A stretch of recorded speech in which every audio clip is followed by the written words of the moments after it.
வணக்கம். என்னுடைய பெயர் நர்மதா நந்தகுமார். ஆசிரியராக பணியாற்றுகிறேன்.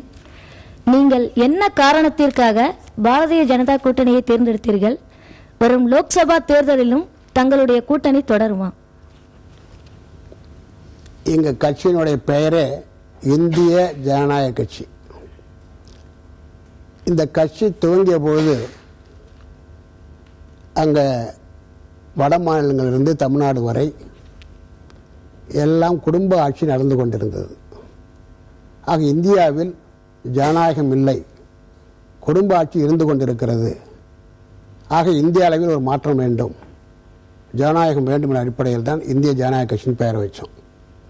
அது மட்டுமல்ல, எங்களுடைய கட்சிக்கும் பாரதிய ஜனதா கட்சிக்கும் பல கொள்கை உடன்பாடுகள் இருக்கிறது.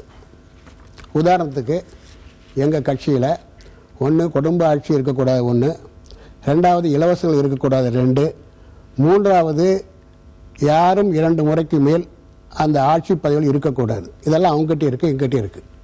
ஆக பல விதங்களில் எங்களுக்கும் பாஜகவுக்கும் கொள்கை அளவில் உடன்பாடு இருக்கிறது. அது மட்டும் இல்லை, இப்போ 2014 தேர்தலில் எங்களுடைய கட்சி அந்த வருஷத்தில் 2 வருஷம் ஆயிருந்தது. அந்த நேரத்தில் அந்த நேரத்தில் அது ஒரு டெல்லிக்கான தேர்தல், பாராளுமன்றத்துக்கான தேர்தல். ஆகவே நாங்கள் ஒரு மைய அரசில் தொடர்புடைய தேசிய அளவில் உள்ள ஒரு கட்சியோடு தொடர்பு வைக்க வேண்டும் என்று நினைத்தோம். அவர்களோடு உடன்பாடு கொண்டு தோழமை கொண்டு அந்த தேர்தலை எதிர்கொண்டோம். அது எங்களுக்கு மிகப்பெரிய அனுபவமாக இருந்தது. அது மட்டுமல்ல, தமிழ்நாடு இந்திய அளவில் எங்களுக்கு ஒரு அங்கீகாரம் கிடைத்தது. ஆக அந்த காரணத்திற்காகத்தான் நாங்கள் அதில் உடன்பாடு வைத்து இந்த தொடர்பை இன்னும் நீடித்து கொண்டிருக்கிறோம்.